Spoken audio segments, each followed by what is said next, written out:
Everybody, welcome to another episode of Steelers Today. I'm your host, Eddie Provident. With me, as always, is Dale Lolley. We're on the south side for Pittsburgh Sports, right after Mike Tomlin's press conference. And one of the things that Tomlin said Sunday, Dale, was that he was at least open to the idea of some changes happening. And then today he said that they'd probably be more subtle in nature. So what, in your mind, what are those changes looking forward to the Ravens game on Sunday? Well, I mean, if you look at it in terms of what possible changes they could make in the lineup, they're somewhat limited there. Yes, they could put Zach Banner in at right tackle, and that would then, you know, either they would move Kovacevic over to left tackle or continue to play Dan Moore there. I don't know if that solves anything or not, because it's not like, you know, it's not like Kovacevic has been the issue. I know people were all over him early in the season because he wasn't Zach Banner, who's played one career game at right tackle, by the way. But, you know, does that fix everything up front? I don't, probably not. No. You know, so you're not going to change running backs. We're not bringing a Pro Bowler in. Yeah, you're not going to change quarterbacks. They can't change wide receivers. They are who they are. You know, defensively, you might have seen Robert Spillane more for Devin Bush, but now he's hurt. Right. So that can't happen. The guys up front on the defensive line are the guys up front on the defensive line. They're all playing. Yeah. They're all playing now as it is. You know, so is it a change at cornerback? I know that, you know, they late in the game on Sunday, you know, you didn't see James Pierre out there as much. You know, do they go to Justin Lane? Do they go to Kello Weatherspoon? They expect to get Joe Hayden back this week. We'll see about that.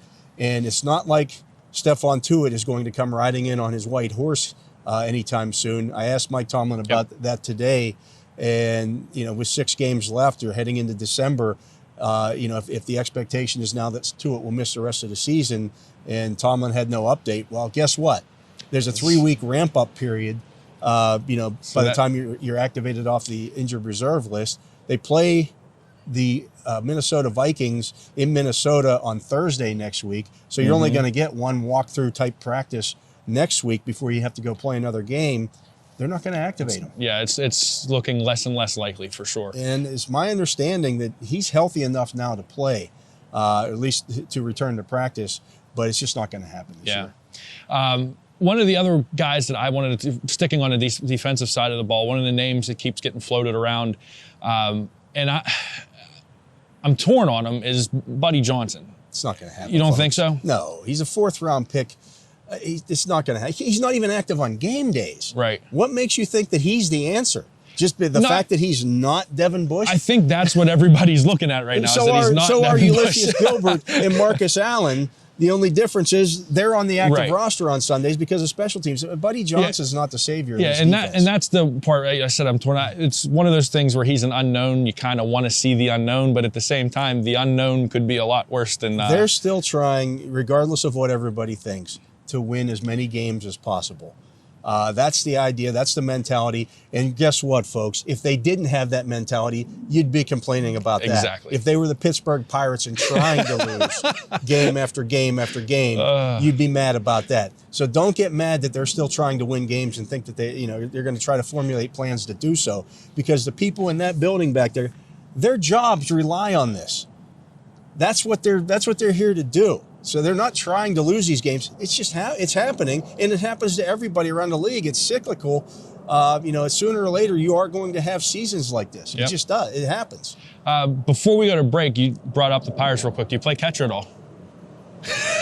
I have. I can't do it anymore. I don't know if my knees could take it, but yeah. We'll be right back after this. All right, we're back on Steelers Today, and look, there's really no sense in talking about the game on Sunday against the Bengals, 41-10. It was actually closer. That makes it look closer than it actually was.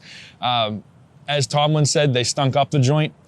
There's really no sense in rehashing anything there, I think. So let's just look ahead to the Ravens game and what the Steelers have in front of them, because, you know, granted, Lamar Jackson threw 4 interceptions against the Browns on Sunday night, but he's still Lamar Jackson, and he poses a lot of problems from a game plan standpoint with his ability to get out of the pocket and move around and run around. He is the entire Baltimore offense right now. Let's not be. You can't parse it any other way. They're not going to necessarily line up and beat the Steelers like the Bengals just did, because that's not who they are this year. They're not the most physical team in the league. It's more about, I'm not going to say Lamar's a finesse runner, but he's a guy that gets out on the edge. They'll run in Devontae Freeman. Again, he's not the most physical runner. Again, a guy that wants to get out on the edge. Their offensive line is not what it used to be. They've found ways to win games, and that's a skill too. I mean, it is. And I think Justin Tucker's a big part of that.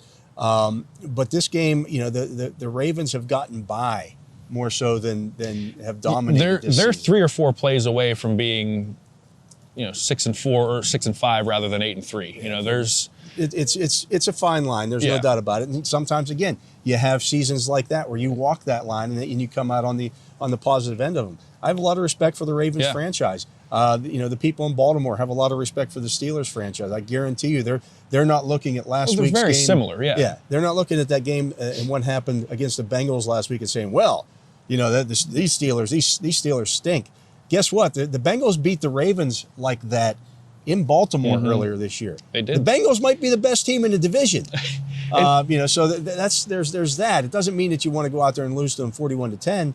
But this is going to be an interesting game on Sunday. If you watched that one last week against the Browns, and that's the first time that you've seen the Ravens this season, you were probably a little shocked. They're not the dominating group that they typically are. But again, they find ways to win. Yeah, and I mean, I think the thing with the AFC, you talked about the Bengals might be the best team in the division. We still, in the AFC, they might be the best team in the AFC. I don't know. And we don't, that's the thing, we just don't know about the AFC. And with the way the Steelers have been streaky this year, they could rattle off 3 or 4 wins in a row again and be right back in the thick of things. It's so, the AFC right now, it's just so up for grabs that there really isn't anyone who's, taken things over and said, all right, this is our conference to lose. That's the reality of the situation. I mean, they have 6 games left. I know everybody thinks the season is over. They thought the season was over at 1-3. Right. So these things do run in cycles. If the Steelers do find a way to win this game this week, they then go to Minnesota to play the Vikings without Dalvin Cook. That makes a difference as well. You win that game, and you're right back to where you probably thought you had to be at to heading down the stretch. I'm not guaranteeing that's going to happen. I'm not saying that's going to happen, but it's just the reality. It's the reality of the NFL right now. It's the same possibility that they go out and lose their last 6 games. Yeah. The people who are saying, "Oh, they're guaranteed to go out and they're not going to win another game," there's also the reality that hey, they could go out and win their last 6 games. Those are both true statements. Maybe the middle is somewhere in between, and that's more reality. It's any given Sunday. Look at the Buffalo Bills right now. We were 2 weeks ago talking about the Buffalo Bills as being the class of the AFC.